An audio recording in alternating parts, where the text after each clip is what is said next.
question. What do you recall of the Saturday Night Massacre? I left the office that Friday, previous Friday, and McDermott was just coming back into the building, and he says, well, you know, where are you off to? And I said, I'm going home. I'm taking the weekend off. I'm going to get lost. And I said, I got to spend some time with my family. And he says, well, don't go too far. You know, things are really moving around here. And I says, no. I'm going home. Special prosecutor's in charge. So we decided that we were going to go to Front Royal, Virginia. Took the 4 boys, got in the station wagon and drove to Luray Caverns. Spent a nice day with the kids and everything. Come back, the kids are sound asleep in the back of the wagon. We get home, I think it was about 8 o'clock. We're unloading the car, and I'm getting one of the boys out. They were still small. And Judy says, the phone's ringing. And I said, let it ring. We don't have to answer that phone. So she runs in the house, answers the phone, and says, it's your boss. Jack, it's McDermott. I thought, oh, God. So she ends up taking the rest of the kids in the house. I talk to McDermott. McDermott says, where have you been all day? And I said, I told you yesterday, I'm taking today off. He says, well, you got to get down to the special prosecutor's office. We're taking over the special prosecutor's office. He's been fired. And I said, we're not taking over the special prosecutor's office. Yes, we are, and you got to get down there right now. I said, boss, I said, we can't do that. I said, where'd you get your information from? And he says, Kelly. And I says, and who told Kelly? He says, Nixon. I said, whoa. I said, stop right there. I said, that man's going to jail. You can't, no, we're not going. And he says, Lano, you know, get your butt down there now. I said, you don't want to do this. He says, we've got to.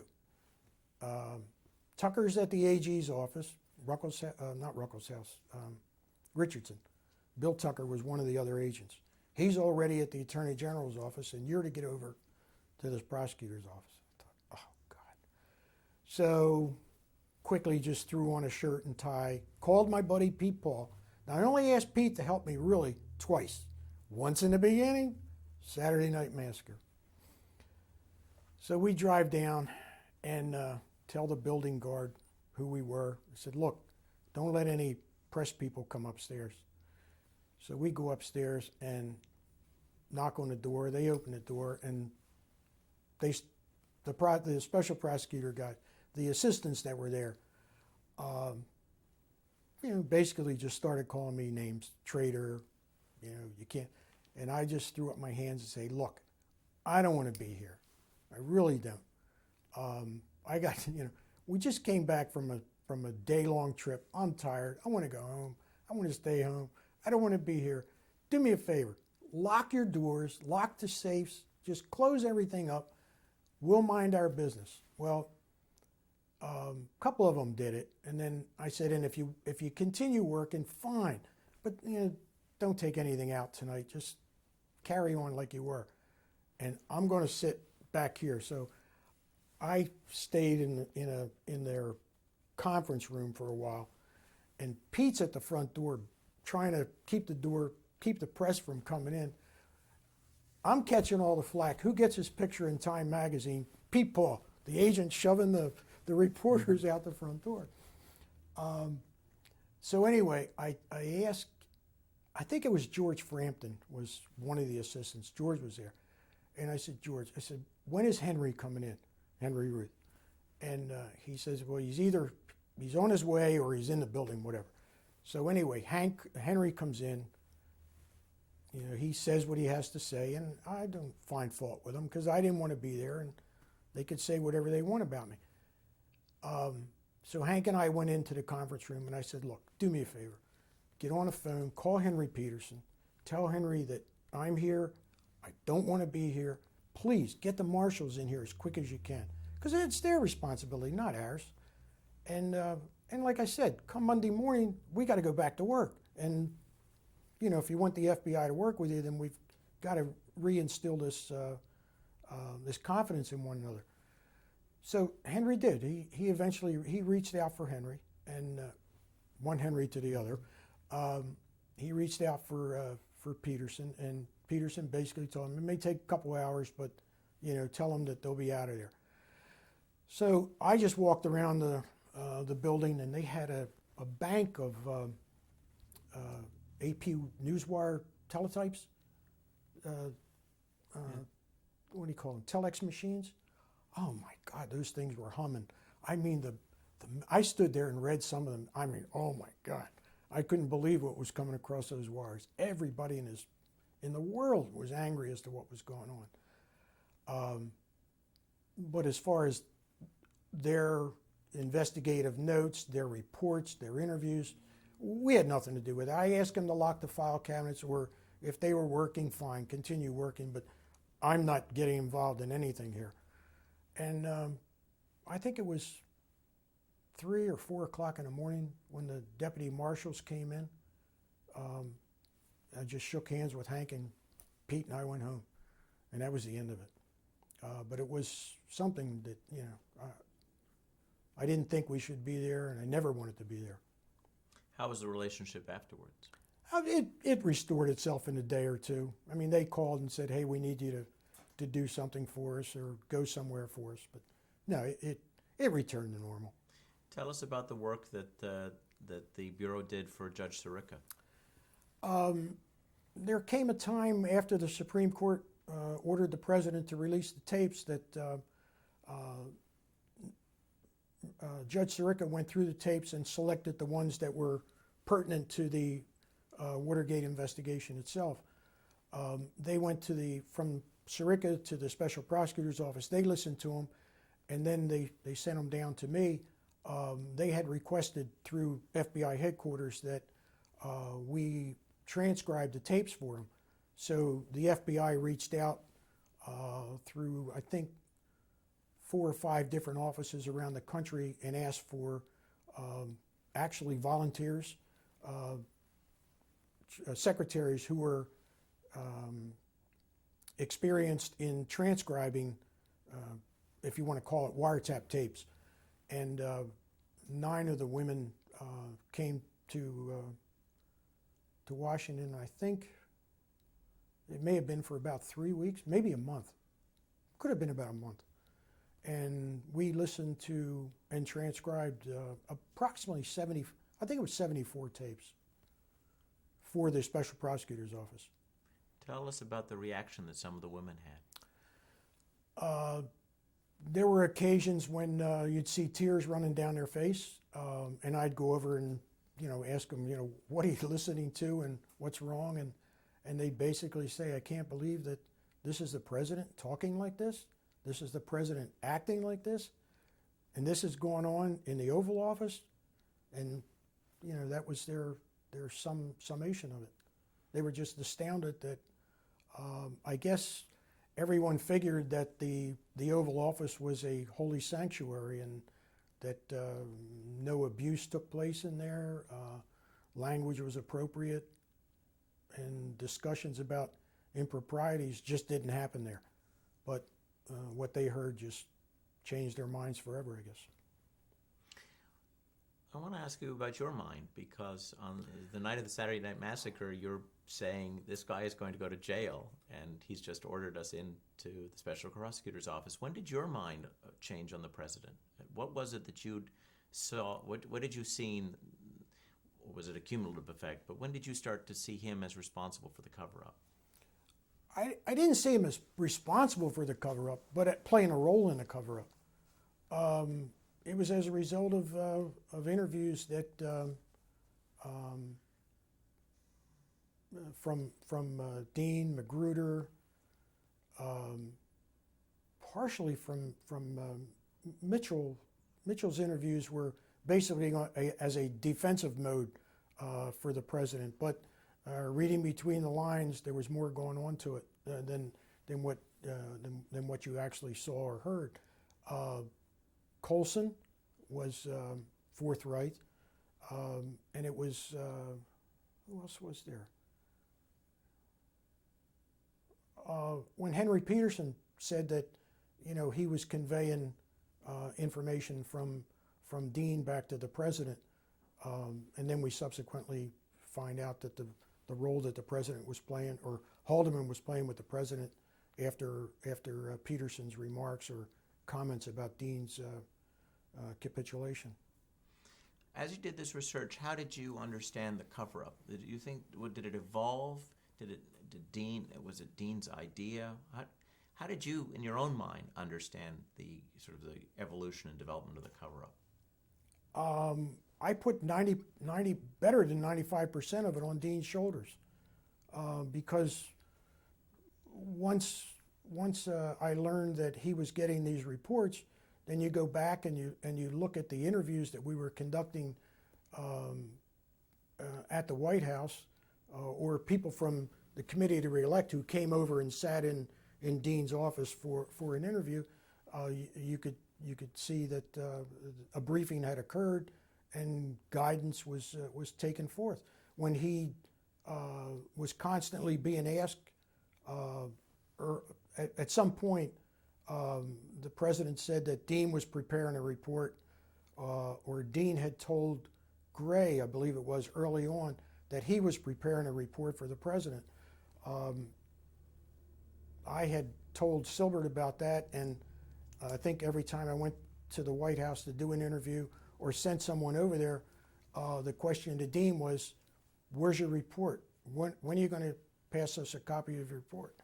Earl and the grand jury would like to see a copy of your report. You know, I'm working on it, or I haven't done it yet." You know. Tell us about the investigation of the hush money. Is that one of your responsibilities? No. That was that came toward the end of Earl's term and the special prosecutor coming in, but by the turnover period, when it left the U.S. Attorney's Office and went to the special prosecutor, I believe that Earl and the grand jury had heard directly from Sloan and I believe LaRue on the transfer of the monies through the lawyers, Mrs. Hunt, and the other people for the payment to the families. So that really that's not something that you had to work on. No. Tell us a bit about your relations with Silbert. Tell us about Earl Silbert. We've interviewed him, and he's one fantastic person. I mean, if I had to do it all over again, it would be Seymour. It would be Earl, Seymour, and Don. Whatever you wanted, Earl was there for you, and it was just one hand passing on to another. He was a fantastic person to work for, very knowledgeable. One of the mysteries and determined. One of the mysteries, he said to us, was that he was trying. He never figured out how Gemstone was approved. Well, he's in the same dilemma. He's talking about the same dilemma that we had from the very beginning. It all centers around Magruder. Do you believe Magruder, or do you believe John Mitchell? Or do you believe Liddy, or do you believe Colson? I don't know. Well, Magruder's current story is that in fact, when he and Mitchell were out in Key Biscayne, they received a call from Haldeman, and Haldeman said, "Go ahead on this." He's been saying that since 2002. Okay. Well, he didn't say it in 72, 73, and 74. It's possible. I mean, at that time, they could have checked Haldeman's records to see if, I'm sure the special prosecutor did. Jeb just, he just had a different story every time you met with him. Like I said, the money started out at $60,000, went to $80,000, went to $150,000. Porter didn't play any role. He didn't know anything. He didn't know what was going on. But you didn't know where Magruder was. I think the only thing you can say is that in January, was it January of '72?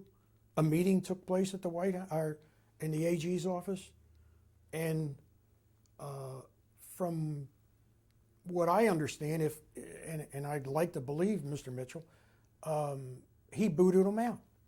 You know, this isn't what I was looking for. This isn't what, you know. And then they go back a month or two later. Liddy's got another scenario, and that's not what he's looking for. Granted, he should have gone across the hall and said, "Hey, FBI, I think you really ought to look into this because this is what these people are planning to do." He probably should have done it, but then again, yeah.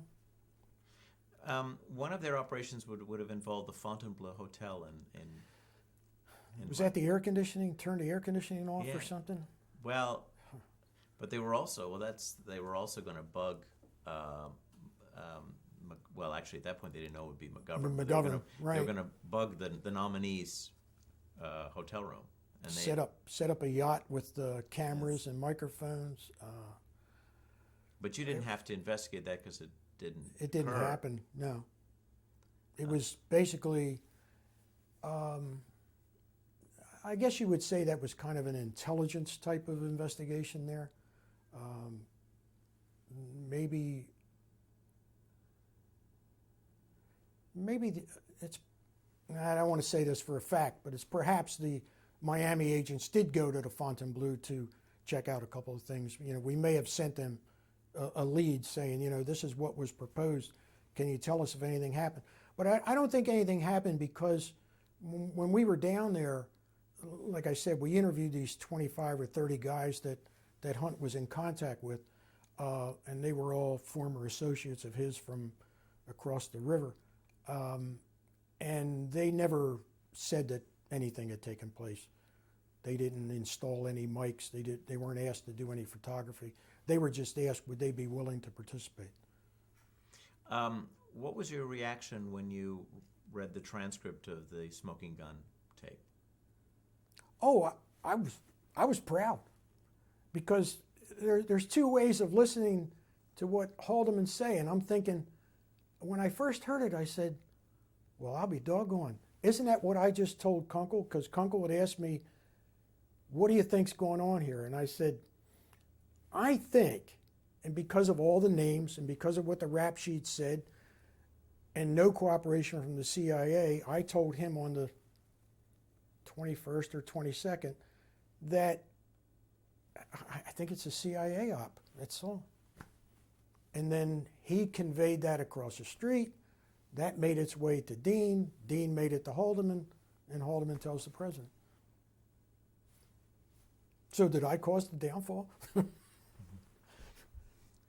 don't know. No, but when it's interesting to trace, though. I mean, well, but when Dean, but at that point, it's being offered as a way of slowing the FBI down. Yes, that's true. But I was saying, in conjunction with that, even though it's slowing us down, that's exactly what I was saying to my boss, that I think it's a CIA op, and they bought it hook, line, and sinker. Well, it was also useful for you guys to think that it was a CIA op. It's true, yeah. But when you heard it, when you heard the smoking gun, you thought, oh, what did it not? I called when I heard it. I called down to McDermott. Wait a minute, was McDermott still there? I reached out for McDermott. I don't think he was there when it tape. It was a '74, right, when it came out? Yes, it comes out August 5th. Yeah, McDermott's gone. Right, we had transcribed the tapes, and the boss then was, I can't remember his name. He went to New Orleans, I knew that. But anyway, I reached out for McDermott, and I think McDermott was in Alexandria. No, he was an assistant director at the time. That's right. And I called across the street to him, and I said, see, I told you. I told you. I told you that we should never have gone to the special prosecutor's office. And I told you they had made a mistake. What do you mean? Well, he called me the night of the special prosecutor, Saturday Night Massacre, and said, Nixon yeah. wants you to go. Yeah, no, you said And what I you said, meant was we shouldn't go there. This guy's going to end up in jail. We shouldn't go there. so you called him and you reminded him that you were Reminded right him about of Nixon's what guilt. happened. Yeah. Okay, now that's did he appreciate the? Oh, he was a good guy. He appreciated it. What were the mysteries for you? What were the things you wish you'd been able to figure out that just didn't have evidence on? Let's go back to the arrest. Carl Schaffler, who's Metropolitan Police Department, since died. He was in what they call their intelligence division. He was their man on the street, gathering all the hoopla. Paul Leeper, mystery man. Paul was a sergeant in the burglary unit of the Metropolitan Police Department. John Barrett, I didn't know John. When I went to the police department that morning, and I'm filled in as to what happened, I was circumspect in that, what's Leeper doing out at 2 o'clock in the morning? He works burglaries, and burglary guys don't work out on the street. I've always had a feeling. You had to see the hotel room. Unfortunately, it's not like CSI where they go in and photograph everything today. They didn't do that. We just went in, grabbed what was there, and left. We should have photographed it because you'd have to see the scene in the room. Everything was kind of neatly placed. The money, the books, and then the envelope. The envelope is not in plain view. I was trying to think of the agent's name. He actually lifts up. You know when you go to a hotel and sometimes they have the paper in the drawer? Yes. He actually lifts the paper up. And under the paper is the envelope addressed to the country club. So it's, planted, it's concealed. And then you look back and the money and the books and everything on the bed is neat. It's like everything is arranged, like somebody knew it was going to happen. Now, in the same light, McCord disappears for almost 2 hours.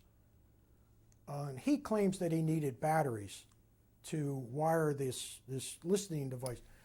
But when you look at the way he was wiring it, he had 6 D-sized batteries. Those things were not going to fit in that smoke detector. There was no way those batteries that he was putting together to operate this device were going to fit in there. So maybe he was going to plant it in the ceiling. But he was gone for 2 hours. He said he told Baldwin told us, that McCord said he had to drive somewhere into Maryland to find these batteries because there was no place open. That was questionable. The placement of that envelope was questionable. The way the bed was arranged, questionable.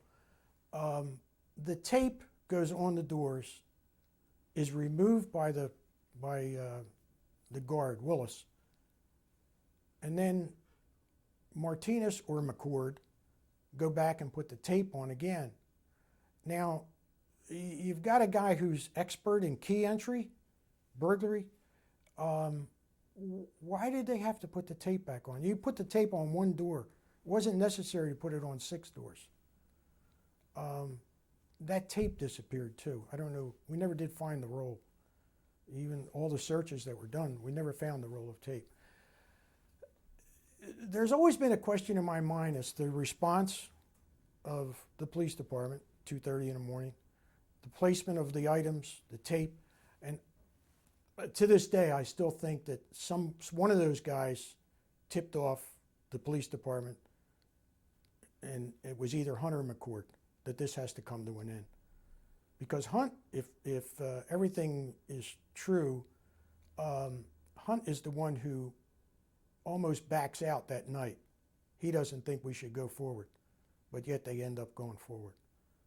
So, Martinez mentioned the tape, and said that they had a key man who could open the door. That's what I said. And I asked him a number of times, why did he said it's McCord. Gonzalez. Yeah, he said he's convinced McCord. McCord couldn't blew it. No, that McCord that McCord did what he had to do to get the operation revealed. He believes that McCord. Is it McCord or Hunt? Yeah. Yeah. The other thing was the walkie-talkies. Now there's some talk that when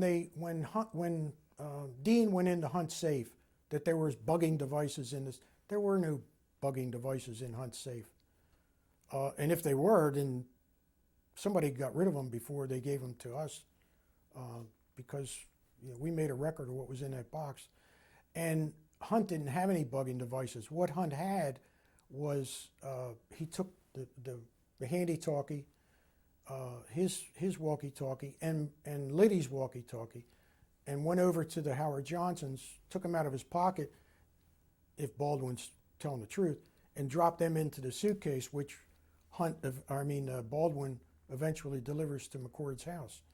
So there were no additional bugging devices. There were bugging devices at McCord's residence, which he takes to a field and buries. When what happened was there was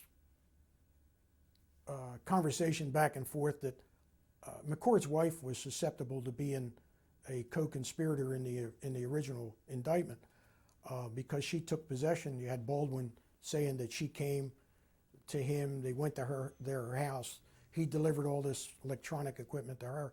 So McCord did cooperate in some respect and took us to the field.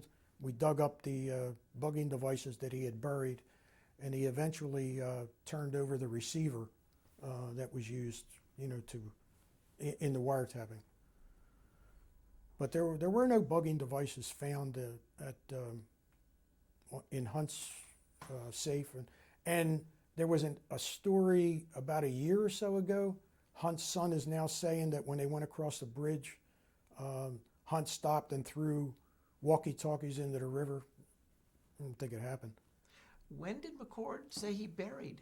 When did he say he had buried? After he was released from jail, after he made bail. Oh, okay. He went and cleaned out the house, and apparently he may have had some gemstone material at his house, which they destroyed. You'd think if he was going to tip off the police, he would have done that before. Before the break-in. I'm just thinking if Martinez is right and he tipped off the police to bring it all to an end. Well, I've always found it interesting that Paul's out there at 2:00 in the morning, and I knew him from working a lot of cases in Washington, and I didn't think Paul was a 2:00 in the morning guy. I'm just saying if McCord was planning to do that, he would have. Don't you think he would have buried all of this before? He would have just gotten rid of it before, just in case he would have to defend himself later. I don't know. You just don't know what these guys are thinking. Why didn't the wife take him out and bury him, or destroy him, or throw him in a dumpster somewhere? What kind of a witness was McCord? Where? What did you did you interview him at any point? No. So he went directly to the prosecutors. Stayed, he went to trial, never said anything. I meant after the letter. After the letter, he went immediately to the Senate committee. And the take that Baldwin heard, they didn't make tapes, did they, of what they were listening to on the one device that was working on the telephone? No, he said they tried. Maybe he had one of these little recorders in the hotel room with him, but they didn't make any tapes. There is this theory that, in fact, the target of the operation was Spencer Oliver, because of some extracurricular activity that he was engaged in. This is a recent theory, but Earl Silbert told us that, in fact, Baldwin didn't know who Spencer Oliver was, and they wondered whether his name was actually Oliver Spencer. When they discovered that they were listening to the phone conversations of Right. this man, when in fact their target was Larry O'Brien. They were one office away. Yeah. Did you ever figure? Did they just? Do you think that they just They went to the wrong telephone? That's what I think. Yeah. They didn't get into the back office for some reason. I mean, I think you could tell once you're in there which was the more prominent office, which one had the most pictures on the desk, which one looked like a person who was running an operation versus someone who was an aide. Do you recall that Martinez was carrying a key? The key was on the notebook. I didn't remember him carrying it, no. Oh, no. The key was on the notebook? Key was on the notebook. Scotch tape, or not scotch, duct tape to the notebook. And there was a key to what? Maxie Wells's desk. And, or Ida Wells. Maxie she sat in the same bullpen area as Spencer Oliver. Did anyone ever figure out why they had that key? No. What if they thought they were going to get out of? There wasn't anything in her desk. Mike, this other agent who since died, I gave him the key. Basically said go to the Democratic headquarters and try every desk you can, find out who's there, whose desk is it, and what's in it, and why did he have this key. He never did tell us when he picked it up, but the way it was scotch taped to the book, or not scotch tape, but duct tape to the book, it was just a key about yay big and a piece of duct tape adhering it to the notebook. And Mike came back and said, basically she just had personal papers in there. There wasn't anything there. Why he had the keys, I don't know. Did he pick it up in the May burglary, or did he pick it up in a June burglary? I don't think he ever said. Oh, but at least to us. Did you guys investigate the May burglary? Did you look into that at all? That was the time they did the photographs. Yeah. Yes. Did you and what did the photographs show? The rug, and one a rug and a filing cabinet, I believe. And some of the film wasn't. The person who developed it couldn't remember everything, but he did have a copy of some of the elements, but he never remembered. He did say something about it, a document with letterhead, but no material, no words written on it, just like somebody had taken a picture of the Oval Office rug just to show that they had been in there. And a filing cabinet, and the filing cabinet was not open. But that was about it. It was only like 3 or 4 pictures that were developed.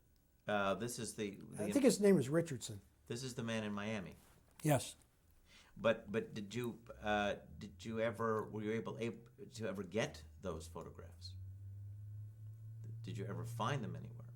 No. Well, now what about the film? I think his information was basically a description of what he had developed. But he said that most of the roll was blank.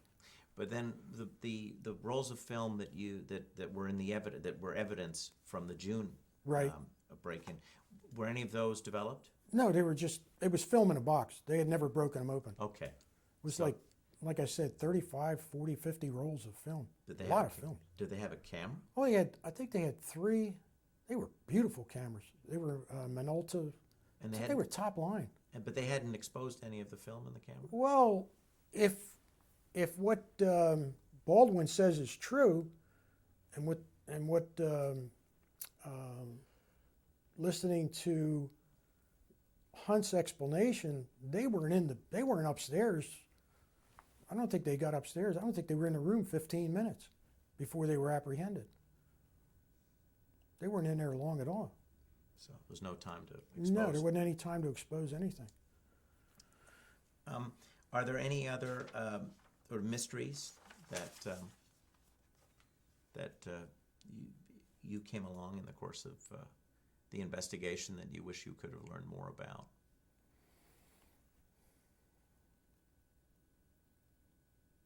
No, just that it's always been on my mind that it was a setup.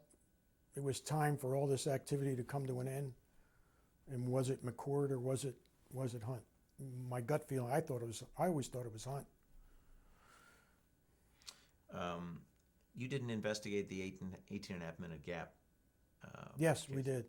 Could you tell us a little bit about that? Sorry to have brought it up at the end. Well, the Special Prosecutor's Office had sent a request over to the FBI. They had, at the conclusion of the hearings before Judge Sirica, I'm not sure who their last witness was. It might have been right after Rosemary Woods had testified, that they called a halt to the proceedings, and then they sent the tape off to a firm in Connecticut to be analyzed to see if it could be restored and whatnot, and whether or not it was a deliberate or accidental erasure. They asked the FBI to conduct a full investigation. So we did.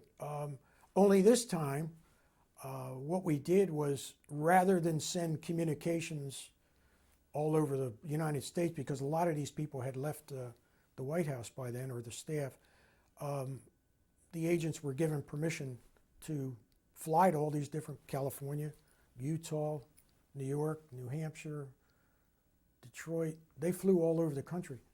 But there was a caveat to their being able to do that. They had to be back, like, hopefully in 24 hours.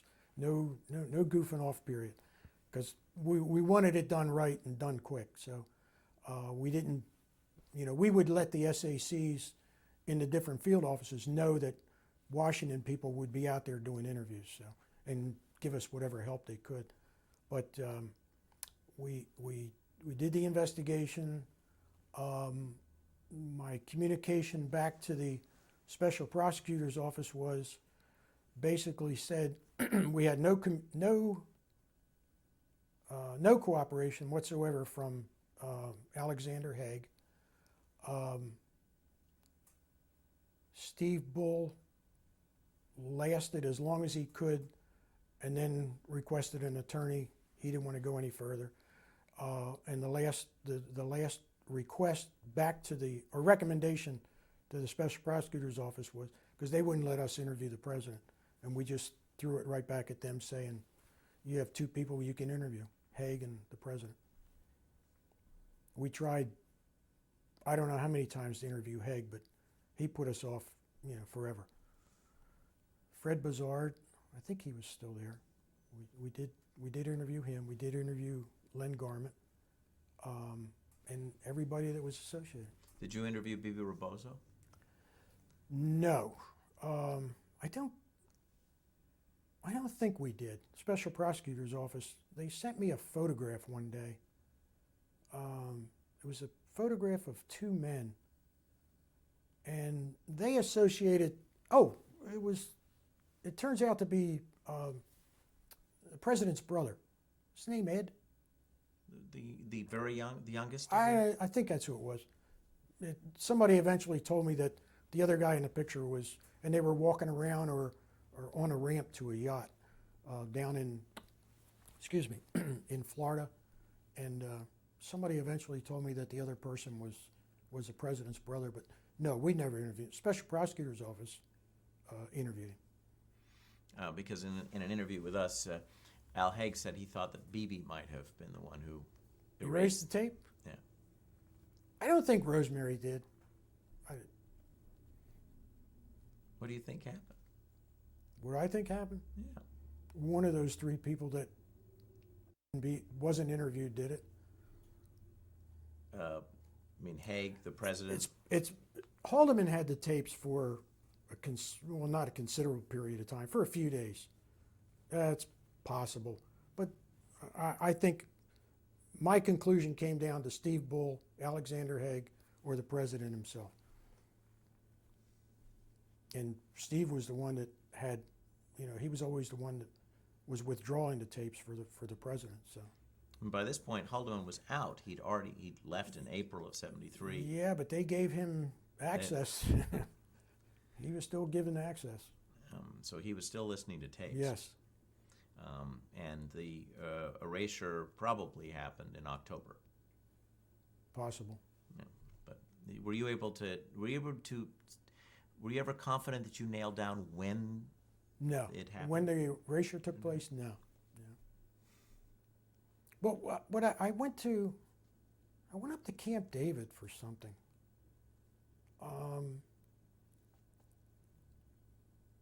There was something that was written, typed, about the time that they felt the erasure took place.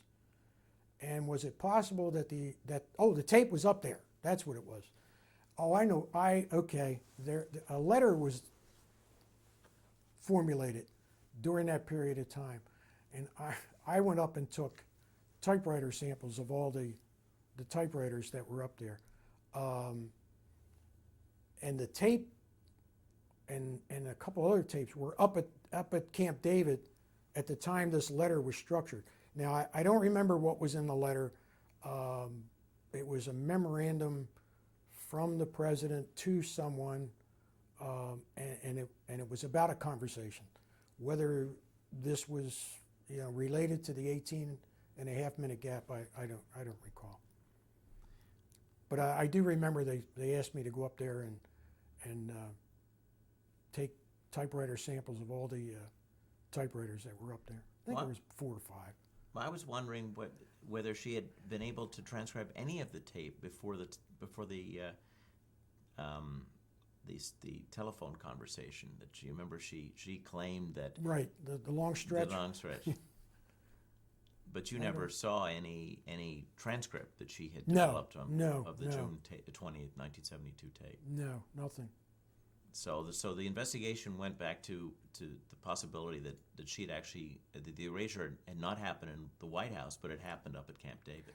That was a thought put forward by the Special Prosecutor's Office, because I wish I could remember what this memorandum was about, but it originated up there, and the logs indicated that Bull had taken that tape along with several other tapes, and Rosemary, the president, Steve Bull, I don't know if Haig was up there at the time, and somebody else were up there for a weekend or something like that. And then the tapes, came back when they came back, and they went back into storage. Change topics? Did the reporting by Woodward and Bernstein help you at all in your investigation? Why would it help us? They were reporting what we had already done. I wondered if they developed any leads that you... No, not a one. Did we develop leads for them? Thousands. What was your reaction when you heard when Mark Felt admitted that he? My reaction? See, I told you. But I still say that he is only one of several. Gray's son just completed the book that his father had written, and I have to go back and look at some material, but he indicates that there's only 6 or 7, quote, Deep Throat or Mr. X conversations with Woodward. And they don't start until late in the year. To my recollection, I thought Woodward said that he had contacted his friend within days of the break-in, and his friend confirmed that Hunt was a subject of the investigation and was a White House staffer or something, and worked for Colson. Well, I don't think we even said anything about Colson until, the following week. So, but, if he's got contact with Felt or my friend early on, how come that's not, found out by Gray's son? I thought that's what happened, that there was an early contact, and several others. How did participation in this investigation affect the rest of your career?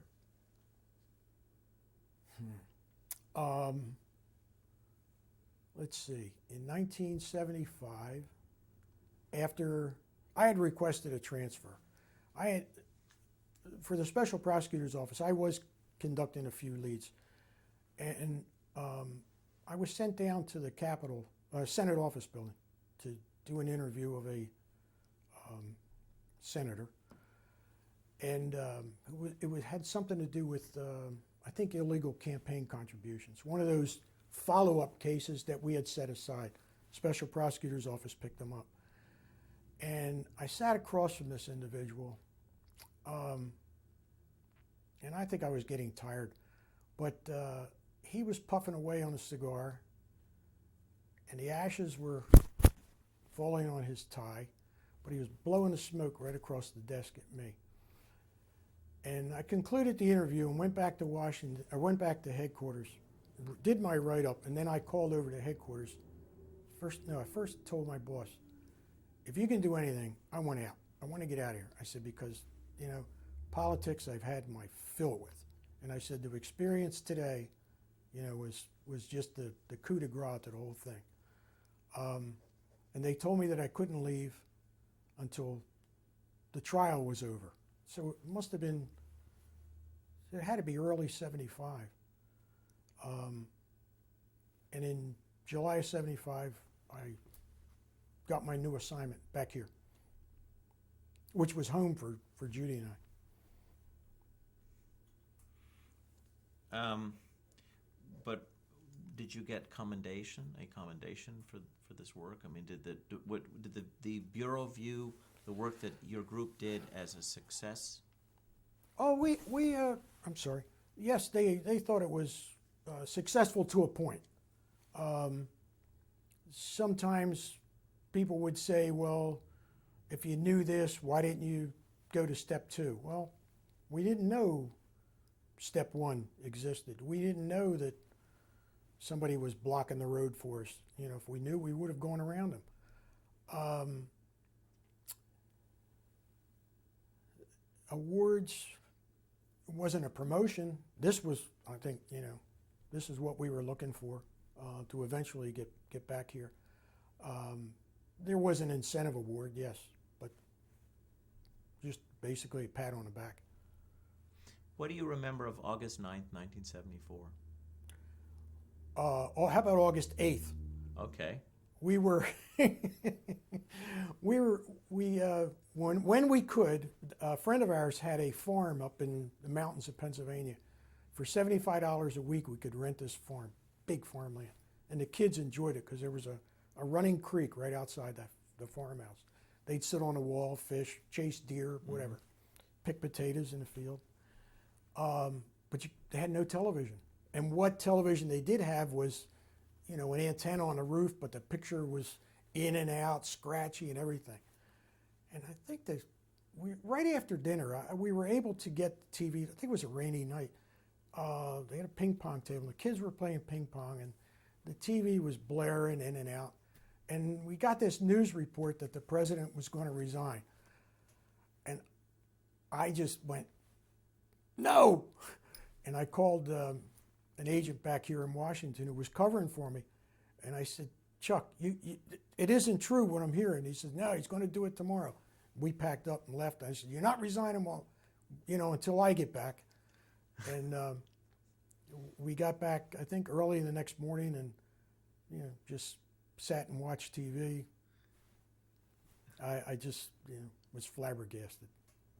I mean, I knew he had to go, and I just didn't want it to go, you know, I didn't want him to go when I wasn't there, but I would rather have seen him come into the office and say, you know, okay, you got me, I did it, I was responsible for part of the cover-up, I'm sorry I impeded your investigation, but that's politics.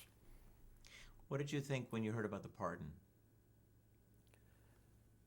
I don't know. I had mixed emotions about it. I thought that if he was going to be pardoned and he was, you know, basically number 2 behind the scene, because I always considered Dean to be number 1 behind the scene, that if he was going to be pardoned, then the rest of them should have been pardoned. But they had to, not until they were tried or at least came forward and admitted, you know, what they had done to the country. You know, in the summer of 1972, we know this from the tapes, a group of Vietnam veterans against the war were arrested in Florida, in Gainesville, Florida. There had been an informant in their group, and the allegation was that they were going to do something, commit some violent act against the Republican convention. And when the president heard that they were in jail, he thought of giving them a pardon and clemency in exchange for pardoning the burglars. And that way, there would appear to be the balance. Amazing. Was there any? Do you recall during the period you were investigating Watergate? Was there any concern on your part that there would be clemency provided to the Hunt or the burglars? Or No, never entered my mind. No. The incident when Hunt's wife died in the plane crash, and the $10,000 showed up under her seat or in her pocketbook under her seat.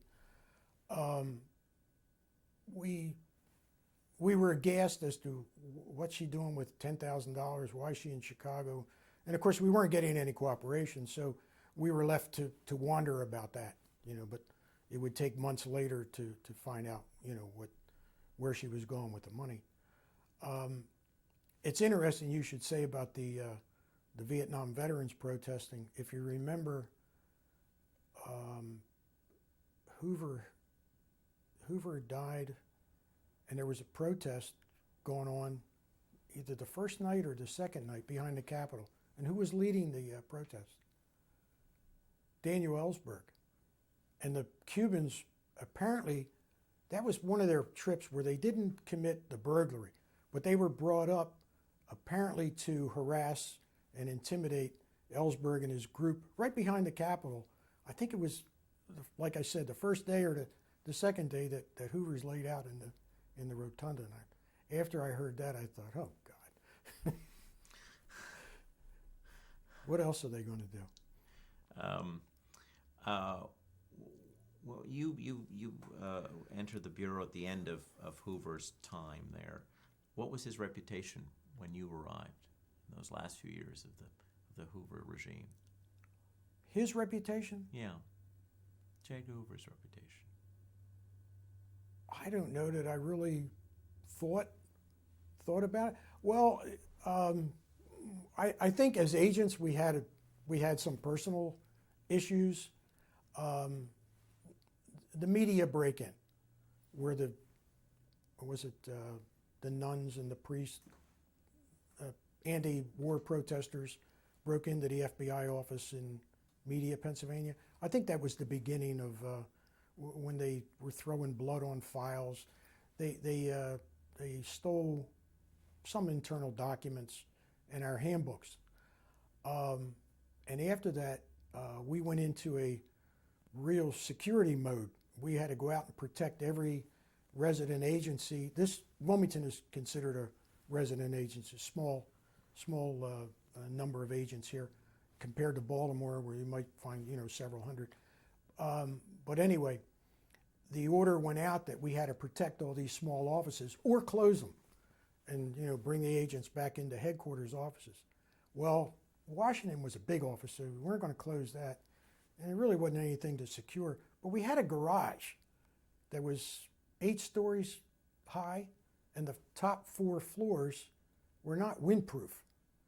And this was in the middle of winter, and we had to become building guards instead of agents to go up and protect our cars. We froze to death out there. I mean, this was so his reputation during the break-ins was kind of going downhill. But his reputation amongst, I guess, the Senate and the House, I think was still high. I was just a criminal agent. I wasn't involved in any of the security aspects except going out and mingling with the protesters during the, the 500,000 personnel march, November '69. I guess that's the MOB, the mobilization. Mobilization, when they ringed the White House with the buses.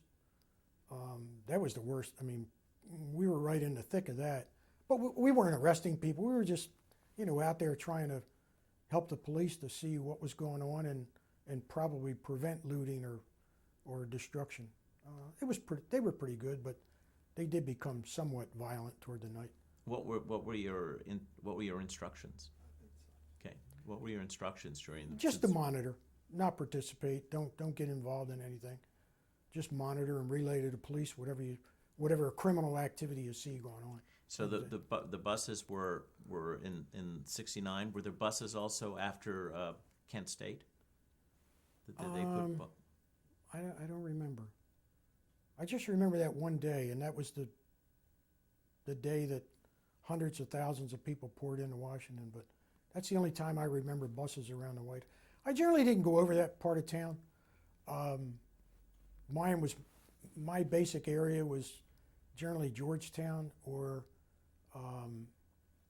up around Nebraska Avenue where the embassies were, Massachusetts Avenue, things of that area. But I wasn't one to go over and look at the fence or whatever. Where was the Washington field office? It wasn't the same as headquarters. No, we were across the street in the old post office. Oh, that's where you were? Yeah. Okay. And in the end, why do you think Kunkel asked you to do this, to take that night? Why did he want you to take this investigation? Well, I don't know that he wanted me to take the investigation. He wanted me to go down to the Watergate complex because, well, I'm sorry. I had a liaison with the security people at the Watergate complex. If there was a burglary down there, they not only called the police department, but they called my squad and leave a message for me saying such and such happened. Rosemary Woods' apartment was broken into. Emil Mossberger, yes, his wife, that apartment was broken into. When the Attorney General and Mrs. Mitchell resided in the Watergate apartments, she was constantly setting off the alarm for one reason or another. Or the guy that lived next door to her got on the wrong elevator and would end up in the Mitchell's apartment. So it was, kind of, Lano, go down and calm these people down, or find out what's going on down there, or investigate this and report right away back to headquarters. So, he knew I was familiar with the complex, and I knew the people down there.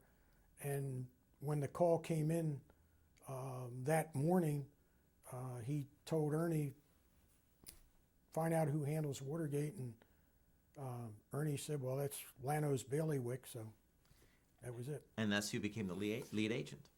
Yes. So is that the way it worked at the Bureau? Because it was in your bailiwick and it became a big operation? No, it depended on who the SAC felt more comfortable with being. I mean, I was only 33. I mean, I was relatively young. I was 7 years in 7 years in the Bureau. I was kind of young, but I mean, I knew my way around. I knew the manual, so I knew what I was doing. Did they ever find the person who broke into Rosemary Wood's apartment? No, but now that they have these I wish I had to find someone down there that I could talk to, because there was one fingerprint we developed, or the lab developed, that was never identified. So now with these new techniques they have, maybe they can, like on CSI, they can plug in that old fingerprint, if they still have it. Was anything interesting taken from her? The only thing I can recall was a pearl necklace I think she lost. She was with the president in China, I think, when it happened. Wasn't it early '72? Well, they went in early '72. That's when it happened. And everybody in the United States knew that they'd be gone. Yeah. But there was more than one burglary at that time in the building. But that was the only one where something valued, well, we didn't know what the value was, but we were sent there because it was Rosemary Woods initially. But there were more than one burglary in the Watergate, not in her apartment. Not in her apartment, no, in the building. Is there any anecdote that I've left out that you'd like to recall for this collection? Not that I can think of, but if I do, I'll call you. Angelo, thank you. This has been wonderful, and historians will appreciate it. Well, I'm sorry that it went from June 17th to June 22nd, back to June 17th, but it was, Well, there's a documentary record. There's an FBI file that people can look at that's true. There to is. supplement this. Yeah. But it's also important to see the people who were involved, and you're very important. Well, thank you very for much. coming. My pleasure. Thank you, guys. Thank you. We just got in. Yeah. Well,